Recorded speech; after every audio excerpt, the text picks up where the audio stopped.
이라는 말씀으로 함께 은혜를 나누기를 원합니다.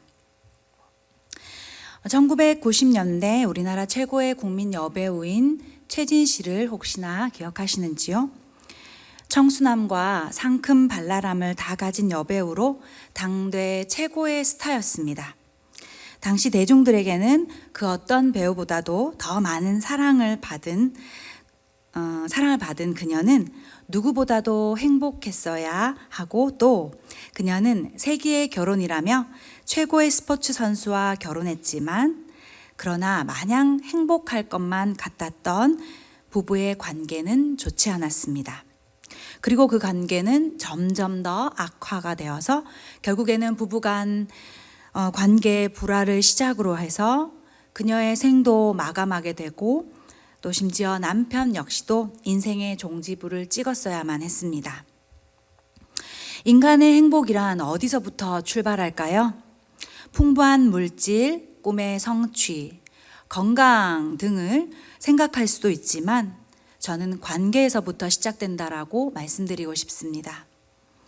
이스라엘의 초대 왕이었던 사울의 관계를 한번 떠올려 보시면요. 이스라엘을 30년 동안 다스렸지만 왕이 되자 자신을 왕으로 추대한 사무엘 선지자와의 관계를 깨뜨렸고요.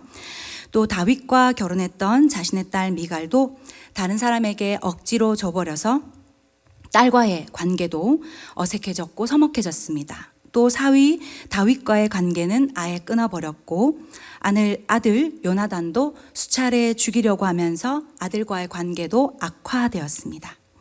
사울은 주변 사람들과의 관계를 모조리 깨뜨리거나 엉망으로 만들었을 뿐만 아니라 심지어 하나님과의 관계도 깨뜨렸습니다.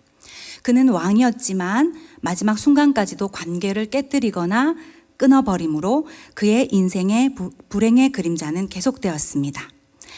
인간은 보이지 않는 끈으로 연결되어 있는데요. 그것이 바로 관계입니다.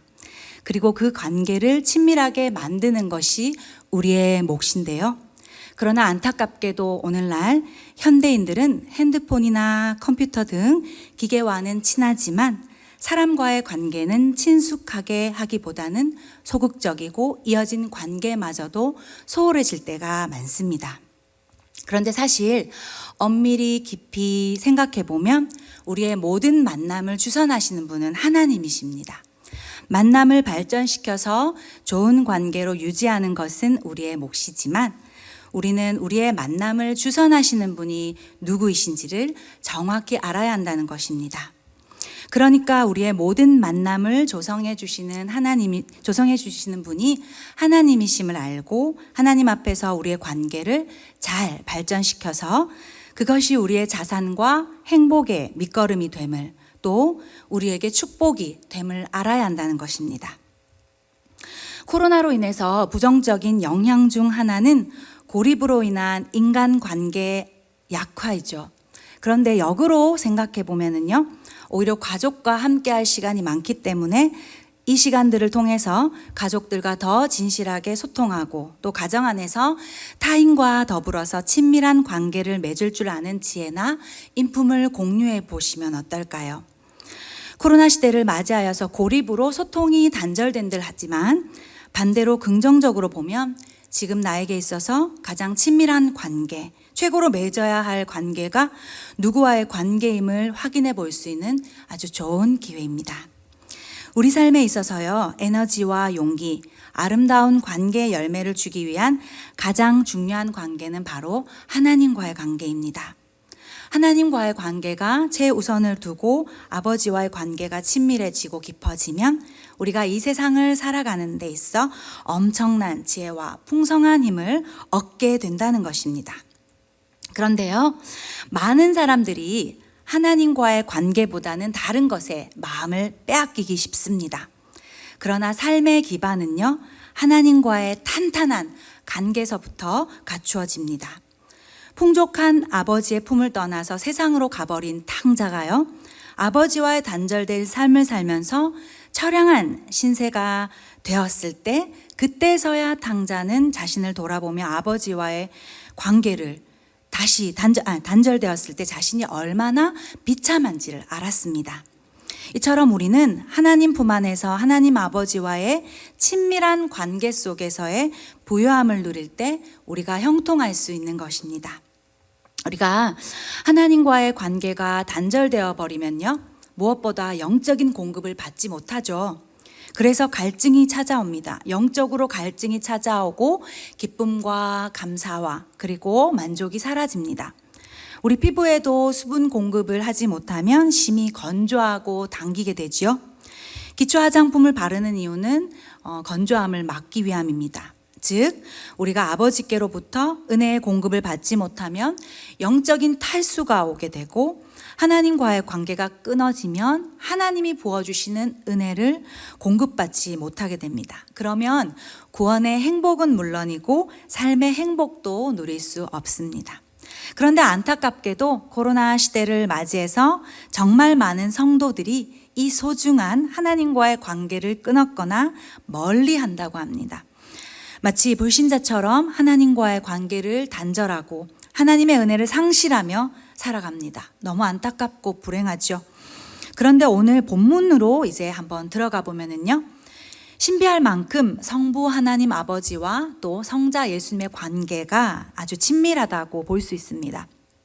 예수님께서 세례를 받으시고 물에서 나오실 때 하나님이 성령을 비둘기같이 임하게 하셨고 아버지의 음성이 들렸습니다.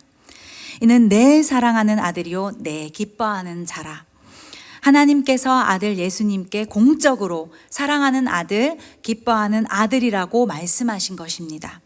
이것은 내가 너를 지지하고 너와 함께한다, 너를 후원한다 라는 뜻입니다. 이런 놀라운 사랑과 축복의 말씀이 주님께 직접 임한 것입니다. 그런데 이 하나님의 사랑은요, 선언에서만 그치지 않고 주님의 공생애 내내 지속되었습니다. 예수님께서 힘들고 지칠 때면 성령을 기름 붓듯 부으셔서 능력 있게 감당하시도록 아들을 사랑하셨고 지지하셨던 것입니다. 무엇보다 예수님께서 십자가에서 마지막 순간을 보낼 때까지도 하나님의 사랑은 계속되어 바로 그때 주님의 사랑을 붙드심으로, 주님의 생명을 붙드심으로 3일 만에 예수님이 살아나셨습니다. 이거 역시도 하나님의 사랑이시죠. 이 사랑이 있었기에 주님은 하나님께 영광을 돌렸으며 자신의 삶을 빛냈고, 하나님 아버지께서는 주님의 공생의 기간 내내 함께 하셨고 지지하셨고 후원하신 것입니다. 그래서 우리 하나님께서는요, 이 하나님 아버지와의 관계를 최우선으로 두고 이를 통하여서 하나님의 사랑을 얻으셨습니다. 주님은 아버지와의 친밀한 관계를 유지하기 위해 평생 뜨겁게 진실되게 하나님을 사랑하셨는데요. 마태복음 22장 37절에 보면은요, 제자들에게 구약을 인용하시며 이렇게 말씀하셨습니다. 너희는 내 마음을 다하고 목숨을 다하고 뜻을 다하여 주 너의 하나님을 사랑하라. 주님은 제자들에게 하나님을 대충 사랑하라, 적당히 사랑하라, 기분 내키는 대로 사랑하라 라고 하지 않으셨습니다. 마음을 다하고 뜻을 다하여 목숨까지 바쳐 뜨겁게 하나님을 사랑하라 하셨습니다. 그리고 실제로 예수님은 일생 동안 진실되게 하나님을 사랑하셨습니다. 그렇게 오늘은 우리에게 있어서요, 최고의 관계를 맺어가야 할 하나님 아버지께 사랑을 받고 또 우리가 하나님과의 그 친밀한 관계를 맺기 위해서 두 가지 정도로 살펴보기를 원합니다. 먼저 첫 번째로요, 우리의 마음이 하나님 아버지와의 마음과 하나가 되어야 합니다. 요한복음 8장 16절에 예수님께서는요, 이렇게 말씀하셨습니다. 내가 혼자 있는 것이 아니요 나를 보내신 이가 나와 함께 계심이라. 네, 그렇습니다. 하나님께서는요 늘 주님과 함께 하셨습니다. 그리고 이 하나님 아버지의 마음을 예수님은 아셨고, 그렇기 때문에 예수님께서는 일평생 하나님과 함께 하나가 되셨습니다. 우리의 마음도 그러해야 합니다. 하나님의 마음이 있는 곳에 우리의 마음이 있어야 하고, 하나님의 시선이 머무는 곳에 우리의 시선이 있어야 하고, 하나님의 긍휼이 있는 곳에 우리의 긍휼이 있어야 합니다. 그래서 하나님과 하나 되는 마음, 일치되는 마음이 있어야 된다는 것이지요.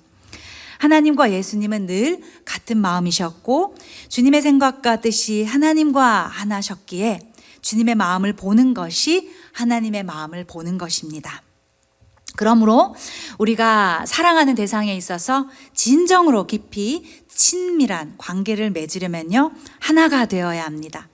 우리 하나님께서 정의를 선택하시면 우리도 정의를 선택하고, 하나님이 불의를 거부하시면 우리 또한도 불의를 거부해야 한다는 것입니다. 하나님과 하나됨이 있을 때 진정으로 하나님을 사랑하게 됩니다. 우리의 마음, 생각과 뜻이 하나님 안에 있어서 죄와 죄의 유혹을, 그리고 시험을 이기고 겸손히 하나님 앞에 나아감으로써 우리가 정말 더 거룩하고 신령해지기를 원합니다. 두 번째로, 하나님께 사랑받으며 아버지와 친밀한 관계를 유지하기 위해서는요, 우리의 삶의 방향이 하나님의 명령의 방향대로 순종하는 것입니다. 하나님과 진심으로 최고의 관계를 맺기를 원한다면요, 하나님의 뜻을 그대로 따르는 순종이 있어야 합니다. 요한복음 8장 29절에서 예수님은 평소 자신의 생각들을 아주 소신 있게 이렇게 말씀하셨습니다. 나는 항상 그가 기뻐하시는 일을 행함으로 나를 혼자 두지 아니하셨느니라. 네, 그렇습니다. 예수님께서는 평소 늘 하나님께서 기뻐하시는 뜻을 해바라기처럼 쫓았고 그 일을 행하셨습니다.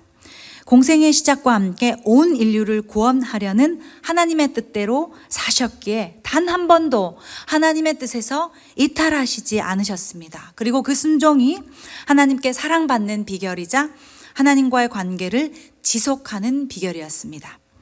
또한 이 순종의 절정은 십자가였는데요, 십자가를 지라라는 그 하나님의 뜻에 일생토록 그 마음을 품으셨다가 때가 되자 자신의 몸을 희생함으로 기꺼이 그 길을 가셨습니다. 철저한 순종의 길을 가는 것은 예수님의 희생과 헌신이 담긴 생명도 완전히 내어드린 온전한 순종이었습니다. 그렇게 이 순종으로 말미암아 하나님께서는 예수님을 향한 절대적인 사랑을 주신 것입니다. 그러므로 우리의 모습을 돌아볼 때 우리는 관계에 있어서 최우선으로 두어야 하는 하나님과의 관계 속에서 우리는 어떤 것을 드리고 있을까요? 내가 겪고 있는 많은 고생과 수고에 오히려 무언가를 받고자 하는 마음은 있지는 않은가요? 열심히 살고 힘들게 살고 고생하고 수고하고 살지만 하나님에 대한 온전한 순종이 없이는 하나님과의 관계가 친밀해지지 못한다는 것입니다.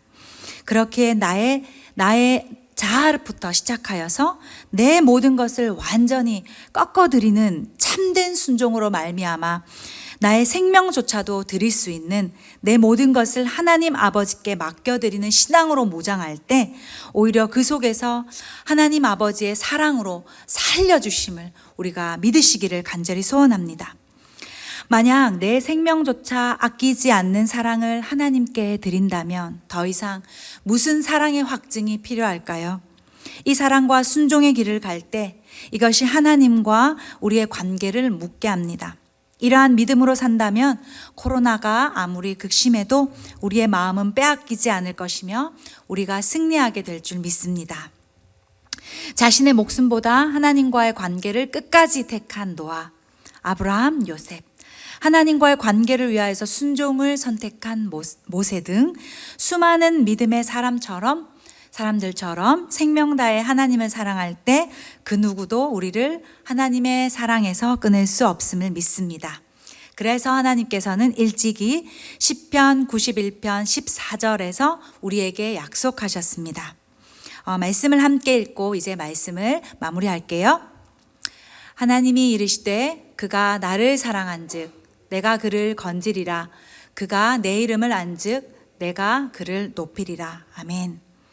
하나님께서는 하나님을 전심으로 사랑하는 자는 하나님께서 건지시고 높이시고 책임지신다고 하셨습니다. 이 어려운 시기에 하나님과의 관계를 최우선으로 두고 친밀하게 함으로써 우리의 마음이 하나님과 하나가 되고 하나님의 뜻에 순종하기를 소망합니다. 이 믿음, 이 축복이 우리 모두의 것이 되기를 주님의 이름으로 간절히 원합니다.